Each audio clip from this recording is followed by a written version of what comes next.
Les deux mensonges les plus effrayants sur la terre maintenant et qui sont si répandus sont, numéro 1, que tu es une bonne personne. Et numéro 2, parce que Dieu est un Dieu d'amour, alors il ne punira personne. Et je crois que ce sont des mensonges qui sont dits tous les jours, partout dans notre pays, et les gens y croient. Numéro 1, que tu es une bonne personne et que nous sommes tous des gens bien. À toutes les funérailles auxquelles vous assistez, vous entendez les gens dire « Oh, c'était une bonne personne, ils sont maintenant dans un meilleur endroit. » Et nous avons cette pensée de croire que « Oh, j'ai fait plus de bien que de mal. » Je fais de bonnes actions, donc je pense que par nature, je suis une bonne personne, quelqu'un de bien. Et la raison pour laquelle cela est un mensonge, c'est parce que Dieu le dit.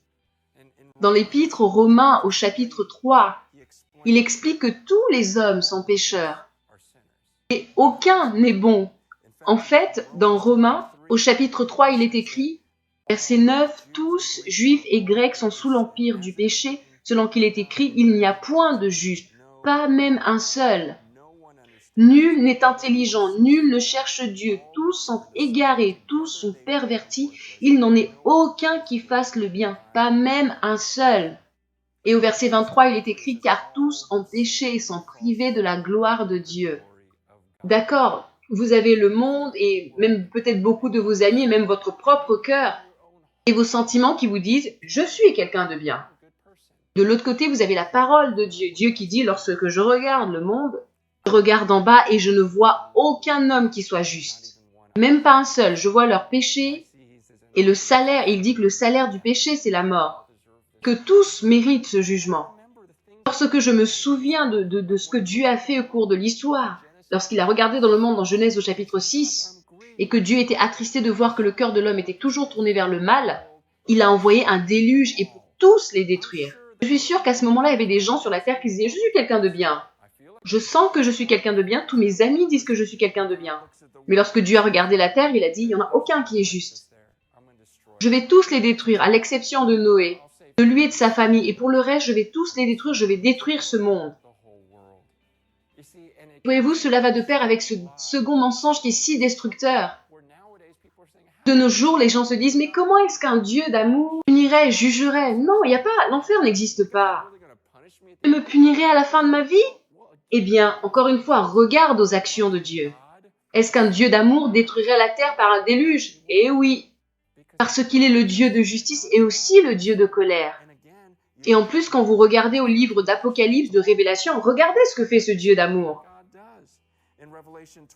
Apocalypse au chapitre 20 au verset 10, il est écrit « Et le diable qui les séduisait fut jeté dans l'étang de feu et de soufre où sont la bête et le faux prophète, et ils seront tourmentés jour et nuit au siècle des siècles. » Alors dire que Dieu ne juge pas alors qu'ici il est en train de tourmenter quelqu'un, et plus précisément le faux prophète et la bête, et vous savez, il est écrit qu'ils seront tourmentés jour et nuit au siècle des siècles.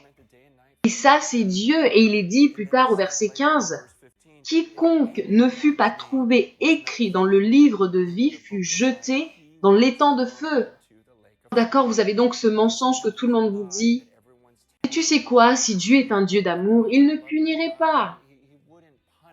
Et là, lorsque tu regardes dans le livre de Révélation Apocalypse, les gens se disent « Mais non, c'est avant !» Non, c'est le livre de l'Apocalypse qui parle de ce qui va arriver.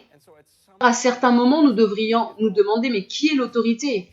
La culture de nos jours, il dit « Tu sais quoi, il n'y a pas de punition pour le péché, Dieu est un Dieu d'amour, il n'est plus un Dieu de colère, il a changé. » Ou alors est-ce la parole de Dieu où il est écrit « Oui, tu sais quoi, il est un Dieu d'amour. Oui, mais il est aussi le Dieu de colère et il y aura un jour du jugement. » Ce sont là deux mensonges très destructeurs. Numéro 1, tu es une bonne personne. Et numéro 2, que Dieu ne juge pas, ne punit pas. Et nous avons besoin de regarder la parole de Dieu pour nous dire, eh bien, contraire à ce qui est écrit dans ce livre. Et c'est pourquoi nous avons tous besoin du salut qui ne vient que de Dieu. Le monde essaie de t'enseigner, Satan lui-même essaie de t'enseigner qu'il n'y a pas de jugement, de punition. Tu es une bonne personne, c'est pourquoi tu n'as pas besoin d'être sauvé de quoi que ce soit. Alors qu'il est écrit dans la Bible que nous avons besoin de Jésus. Besoin de ce qu'il a fait à la croix pour nous, besoin d'être sauvés par lui.